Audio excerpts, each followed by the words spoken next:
السلام علیکم everyone, welcome back to اندر انٹرویو سیشن۔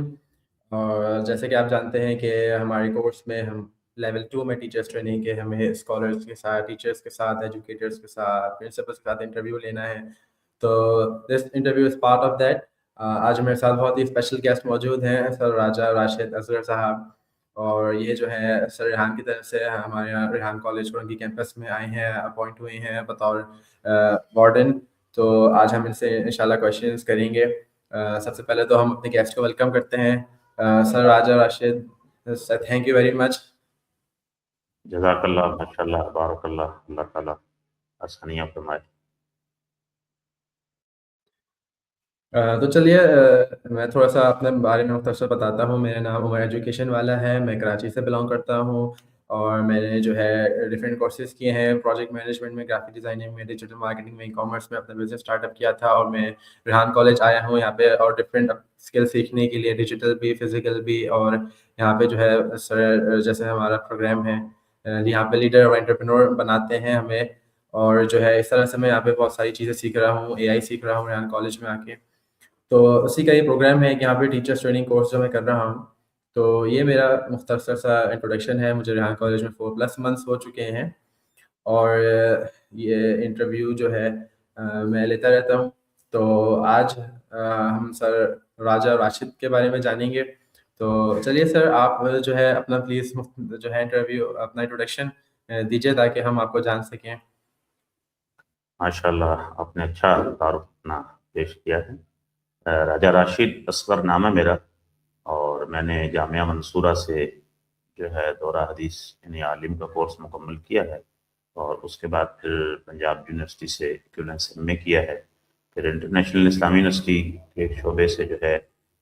قانون کورس جو ہے کیا ہے، اور اس طرح پھر گزشتہ 20 سال سے مختلف اسکول کالج کے اندر جو ہے پڑھانے کا تجربہ رکھتا ہوں۔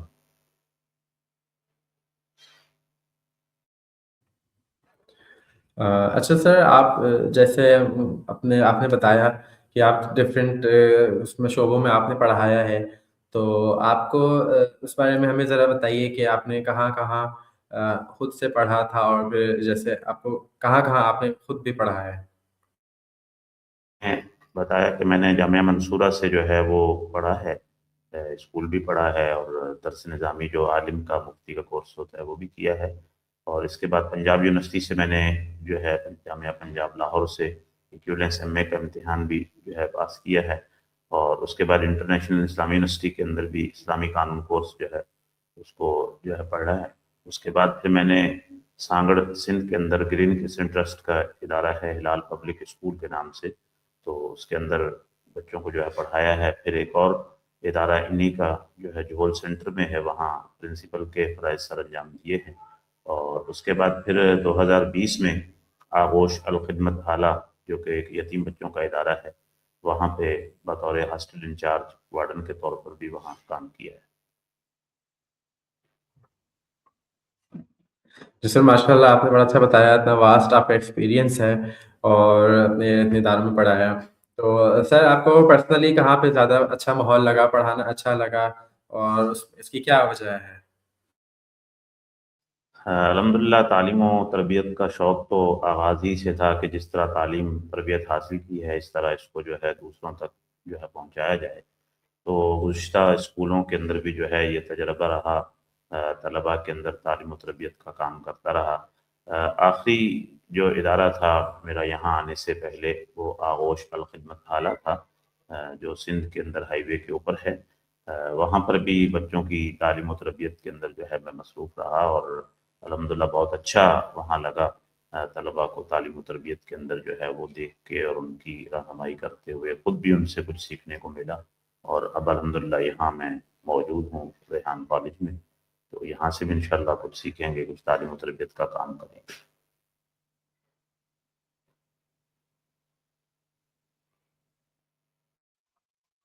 جی سر، آپ نے بالکل بہت اچھا بتایا۔ اچھا سر، آپ کو ریحان کالج کا کیسے معلوم ہوا، کیسے آپ کو پتہ چلا؟ الحمدللہ ریحان بھائی سے تو تعارف ایک عرصے سے تھا، کیونکہ مختلف اداروں میں منصورہ میں بھی ریحان بھائی آتے رہے، اور اسی طرح الخدمت آغوش اعلیٰ میں بھی ریحان بھائی سے ملاقات ہوئی۔